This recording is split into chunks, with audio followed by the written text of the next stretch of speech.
목사님 방금 말한 것처럼 원래 설교가 정해져 있었어요. 그동안 우리가 요나서 말씀을 살펴보고 그 다음에는 이제 십계명으로 넘어가는 거거든요. 그래서 십계명을 다음 주부터는 설교를 할 거예요. 십계명 서론을 설교하려고 목사님이 제목도 정해놓고 주보도 인쇄해놓고 설교 PPT도 그 절반 이상 만들어 놨다가 어제 이제 토요일이었잖아요. 어제 목사님이 한두 친구와 또 부모님과 또 신방하면서 또 주중에 목사님에게 직접 연락했거나 아니면 좀 여러분들의 소식을 들으면서 목사님이 좀 하나님 주시는 마음이 있어서 말씀을 좀 바꾸게 됐어요. 갑자기 이제 바꾸게 된 건데 여러분에게 좀 질문하고 싶습니다. 여러분의 한 주간의 삶은 어땠습니까? 이 질문은 어떤 질문이냐면요. 여러분의 삶에 이번 한 주간 동안 기쁨이 있었는가? 그 질문을 좀 던져보고 싶어요. 고3 수시 1차 합격자 발표가 지난 주중에 이제 나기 시작했거든요. A라는 친구는요, 가장 원하던 대학에 떨어졌어요. 너무 우울해서 눈물을 흘렸고 좋지 않은 생각과 행동을 했습니다.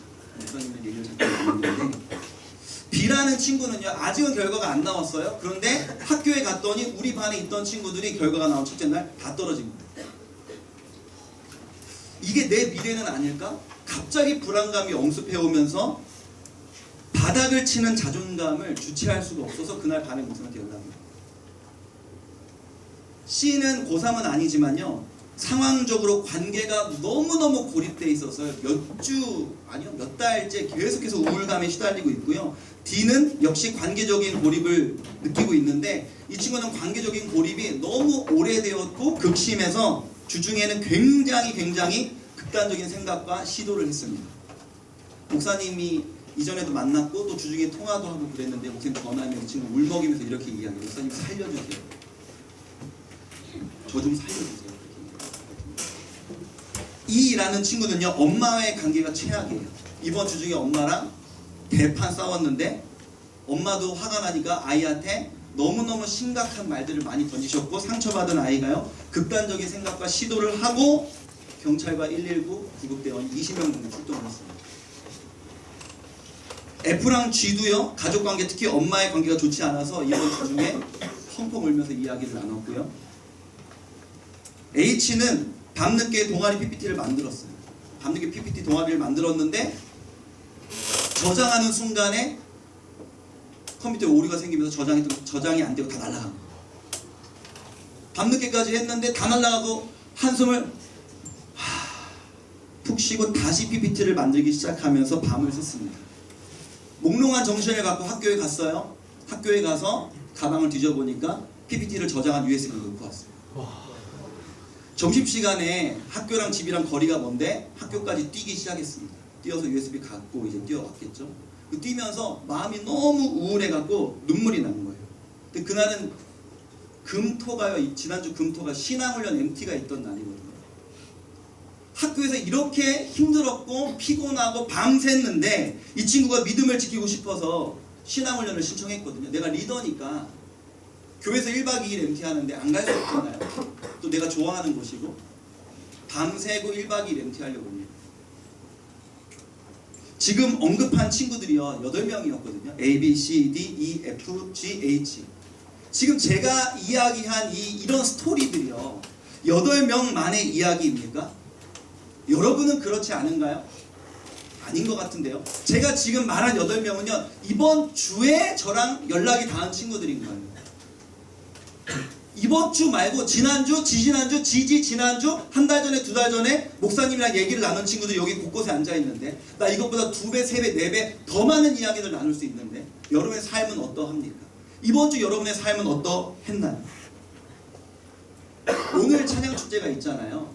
송림고등부에서 대표 기도를 이제 담당을 맡았어요. 그래서 제가 우리 고2 조하영 친구한테 하영아, 너가 대표 기도를 좀 준비해줬으면 좋겠어. 네 목사님 제가 해볼게요. 그래서 하영이가 쓴 기도문을 저한테 이제 보내고 제가 그거를 좀 점검해 주겠다고 이야기를 했거든요. 그래서 하영이가 금요일날 저한테 카톡을 보내줬단 말이에요. 그래서 목사님이 이제 점검하려고 일하다가 하영이 카톡이 와서 읽는데 첫 번째 문단을 읽다가 제 눈에 눈물이 왈칵 보였어요. 그걸 다 읽은 다음에 하영이한테 하영아, 수정할 게 없다. 이대로 기도하자. 이렇게 이야기했거든요. 그 기도문의 첫 단락이 어떤 내용이냐면요. 하영이가 이렇게 기도하는 거예요. 기도를 시작하자마자 하나님, 비록 우리는 연약하고 어려서 세상의 메시지들이 진실처럼 믿어지고 좌절할 때가 많이 있습니다. 그래서 점점 낮아지는 자존감 때문에 혼란스럽고 부정적인 생각들이 가득 차기도 합니다. 이런 모습 그대로 하나님 앞에 나아갑니다. 우리를 도와주세요. 우리를 도와주세요. 하나님, 우리를 제발 좀 도와주세요. 이 기도문을 적었는데요. 제가 이 우리를 도와주세요를 읽는데 너무너무 눈물이 나는 거예요. 이게 우리 애들의 삶이지 않을까? 이런 여러분의 힘든 삶을 제가 일주일 동안 수도 없이 들었는데 오늘 설교를 마치 진도 빼듯이 요나서였다가 이제 십계명이니까 나 준비했던 십계명 서론 그냥 전해야겠다, 그렇게 너무 하고 싶지 않은 거예요.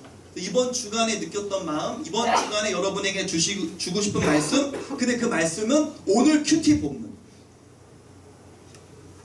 하나님께서 오늘 여러분에게 주시려고 했던 그 말씀을 오늘 본문을 통해 여러분과 좀 나누고 싶었습니다. 오늘 그 본문이 빌립보서 4장 4절이에요.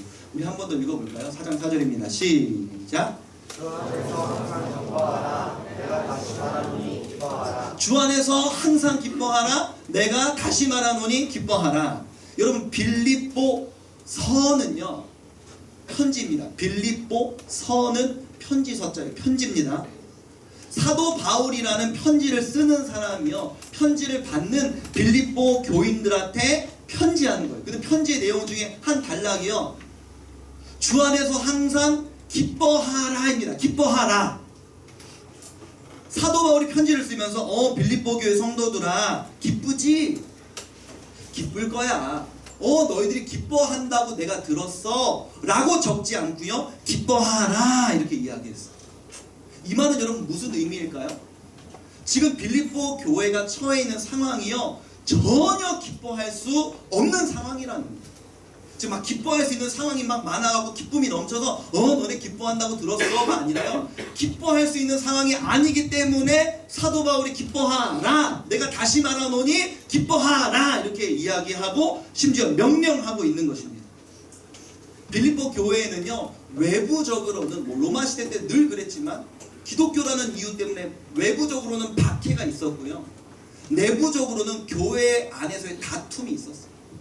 밖으로는 박해, 안으로는 다툼이 극심한 환경 가운데 빌립보 교회는요, 기뻐할 수 없는 상황이었습니다. 환경적으로는 절대 기뻐할 수 없는 상황이었어요. 그런 상황 가운데 사도 바울이 빌립보 교인들에게 기뻐하라 이렇게 이야기하고 있는 겁니다. 근데 여러분, 어떻게 한번 생각을 해보세요. 환경이 기뻐할 수 없는 환경인데 어떻게 기뻐할 수 있습니까? 게다가 앞에 항상이라는 말을 붙였네요. 기뻐할 수 없는 환경인데 어떻게 항상 기뻐할 수 있어요, 사람이. 근데 바울은 그걸 우리에게 명령하는 것입니다. 왜 그럴까요? 우리의 모든 기쁨의 뿌리가요, 환경이거든요. 환경. 이렇기 때문에 행복하고 저렇기 때문에 이렇기 때문에 저렇기 때문에 해야 행복할 거야. 그게 우리의 기쁨의 뿌리가요, 다 환경이에요. 사도 바울은 우리에게 이렇게 이야기하는 것입니다. 기쁨의 뿌리를 환경에 두면 기뻐할 수 없지만, 그래서 항상 기뻐하라 앞에 어떤 단어가 붙어 있는 거예요? 주 안에서. 주 안에서.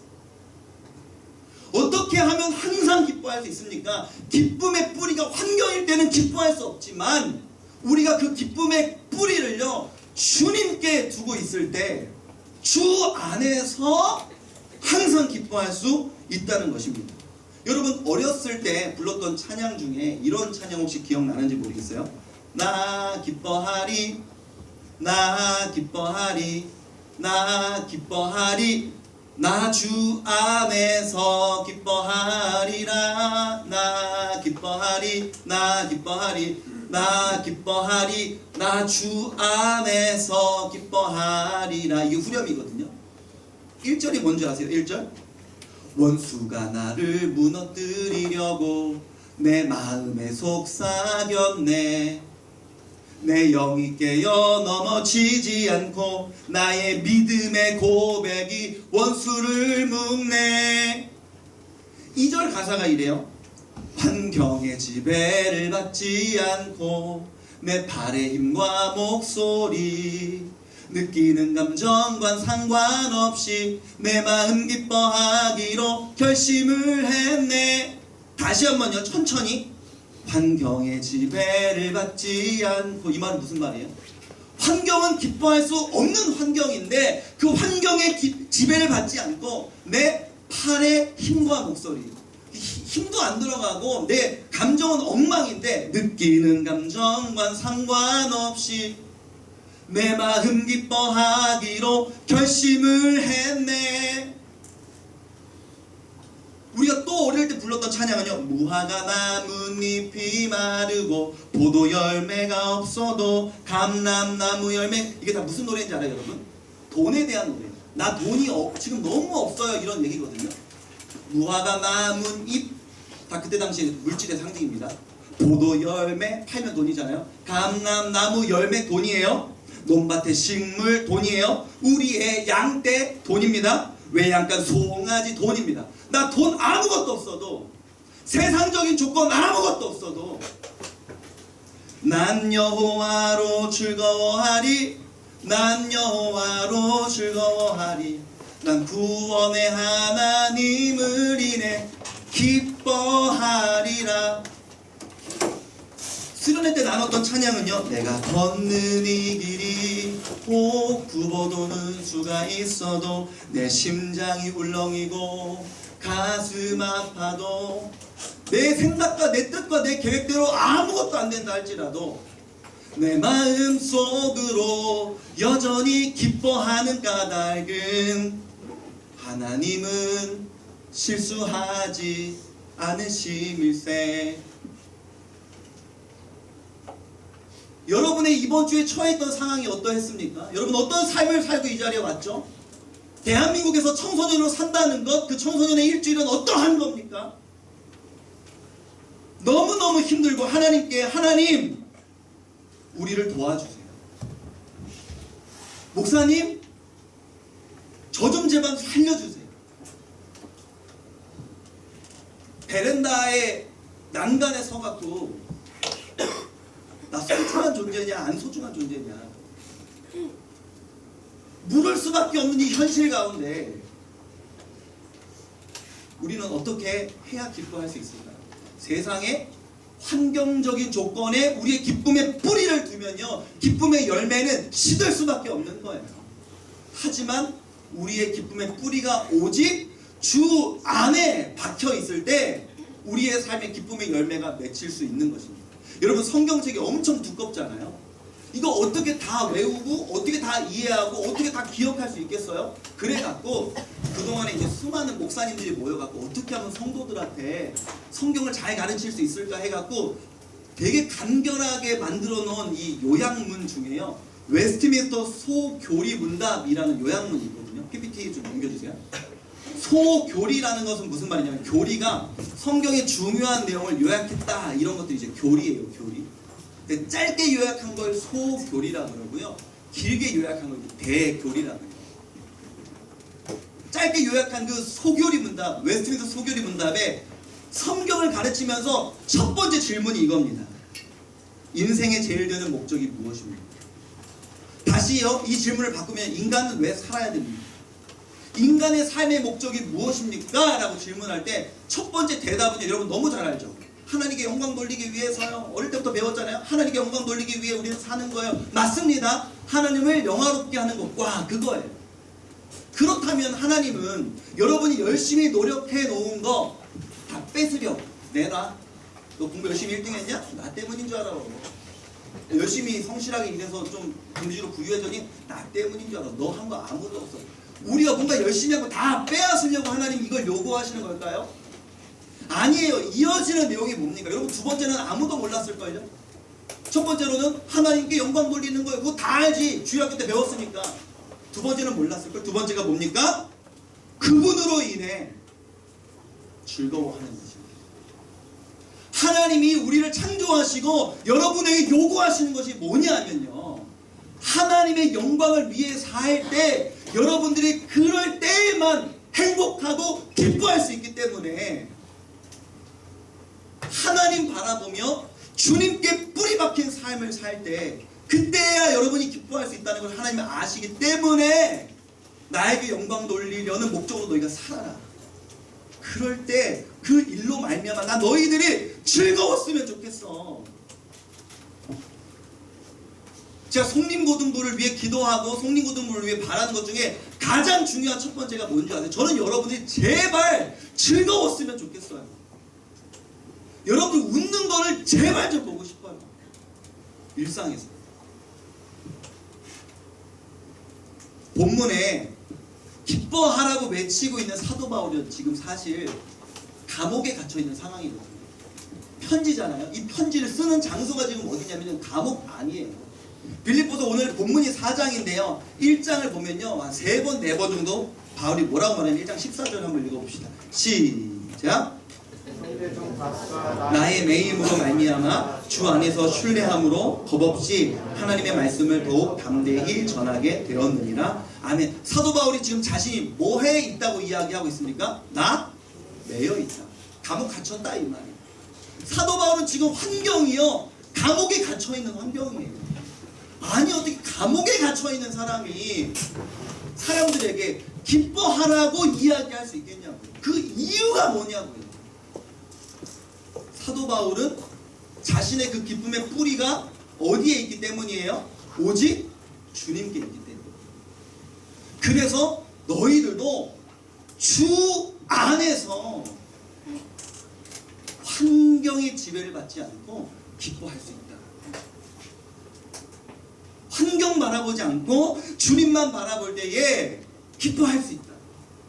사도 바울은 지금 이 권면을 우리에게 하는 것입니다. 오늘 설교의 제목이 뭐예요? 기쁨의 뿌리. 여러분의 삶에 기쁨을 느끼는 그 기쁨의 뿌리가 무엇입니까? 이 기쁨의 뿌리가 환경이 된다면요, 우리의 기쁨은요 수도 없이 무너집니다. 어느 날은 좀 좋을 수 있겠죠? 하지만 이내 그 기쁨은 때로는 바닥을 치는 거예요. 환경은 언제나 좋지 않을 때가 많다. 우리의 기쁨의 뿌리가 오직 주님께 있을 때 우리가 기뻐할 수 있게 될 줄로 믿습니다. 빌립보서에서 이렇게 사도 바울이요 빌립보 교회 성도들 향해서 너희들이 좀 기뻤으면 좋겠다. 주 안에서 기뻐하라라고 말하면서요. 4장 마지막 부분 편지니까 쓰다 보면 이제 맺혀지는 이제 마지막 단계가 이렇게 올 거 아니에요. 마지막 마무리 멘트가 있을 거 아니에요. 사도 바울이 마무리 멘트를 하면서요 4장 1절에 이렇게 이야기합니다. 4장 1절을 한번 읽어볼게요. 시작. 나의 사랑하고 사모하는 형제들, 나의 기쁨이요 면류관인 사랑하는 자들아, 이와 같이 주 안에 서라.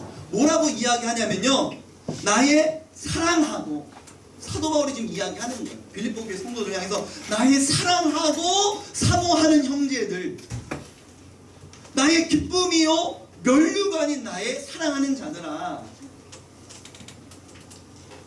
이와 같이 주 안에 서라. 주 안에 서라. 주 안에 서라. 이게 무슨 표현일까요? 주님에게만 기쁨의 뿌리를 두라 이 말이에요. 여러 가지 의미가 있겠지만 그 중에 굵직한 메시지는요, 주님에게만 기쁨의 뿌리를 두라. 주님에게만 기쁨의 뿌리를 둘 때 주 안에서 항상 기뻐할 수 있다. 그 이야기를 하는 것입니다. 그렇게 부른 거잖아요. 날 사랑하는 자들아 하면서 부른 거잖아요. 부른 다음에요, 오늘 본문을 거쳐서 빌립보서 4장 6절 7절에는 이렇게 마무리로 이야기를 하는데요. 사도 바울의 마음을 담아 이 부분은 같이 읽지 않고 제가 여러분에게 좀 읽어드리고 싶어요. 사도 바울의 심정으로 저도 여러분에게 이렇게 이야기하고 싶습니다. 나의 사랑하고 사모하는 형제들, 나의 기쁨이요 면류관인 사랑하는 자들아. 6절에서 7절을 제가 읽어드릴게요. 아무것도 염려하지 말고 다만 모든 일에 기도와 간구로 너희 구할 것을 감사함으로 하나님께 아뢰라. 그리하면 모든 지각에 뛰어난 하나님의 평강이 그리스도 예수 안에서 너희 마음과 생각을 지키시리라. 함께 찬양할 거예요. 함께 찬양할 텐데요. 오늘 설교를 준비하면서 어제 밤까지 거의 다 준비해놓은 설교를 그냥 다음 주로 미뤄두고 다시 설교를 준비하면서 일주일 동안 있었던 여러분의 삶이 너무너무 떠오르는 거예요. 전혀 기뻐할 수 없는 여러분의 삶, 여러분의 환경. 그러면서 예전에 우리가 함께 나누었던 찬양이 있잖아요. 주님, 제 이름 아시죠? 이게 무슨 의미라고 목사님이 설명했었죠? 아, 하나님, 제 이름 아시죠? 이거 지적인 의미가 아니에요. 구약 성경에서요, 히브리인들에게 이름을 안다는 것은요, 그 존재를 모두 다 꿰뚫어 본다는 그 의미를 갖고 있는 거예요. 그래서 하나님께서 구약 성경 인물들을 만날 때마다 이름을 바꿔주시는 거예요. 예수님이 베드로를 만났을 때요, 원래 베드로의 본명은 시몬이에요. 예수님이 이름을 바꿔주시잖아요. 시몬아, 내가 장차 너를 개발하는 거예요. 개발하는 것 베드로, 반석이라는 뜻이에요. 주님 제 이름 아시죠? 이 말은요, 주님 제 감정 아시죠? 이번 주에 제가 경험했던 생각, 판단, 행동, 감정 주님 아시죠? 제가 일주일 동안 흘렸던 눈물 주님 아시죠? 그 눈물 닦아주세요. 그 고백을 여러분과 너무너무 함께하고 싶어요. 자리에서 좀 일어나 볼까요? 우리 함께 자리에서 일어나서 고백할게요. 이 시간에 찬양하고 기도할 때는 정말 옆에 있는 사람 신경 쓰지 말고 그냥 여러분이 하나님께 1대1로 나아갔으면 좋겠습니다. 하나님, 제 이름 아시죠? 제 존재를 아시죠? 이번 주에 제 삶에 일어났던 모든 일을 주님 아시죠? 제가 감정을 어떻게 가졌었는지 주님 아시죠? 제가 뭘 두려워하고 있는지 주님 아시죠? 제 마음 가운데 주님 함께하여 주세요. 그 고백으로 함께 나아가십시다. 함께 찬양하겠습니다. 나를 지으신 주님, 나를 지으신 주님, 내 안에 계셔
우리가 기쁨의 뿌리를 환경에 두는 것이 아니라 주님께 두기를 원합니다. 주 안에서 항상 기뻐할 수 있도록 은혜를 더해달라고 우리 합심하여 주여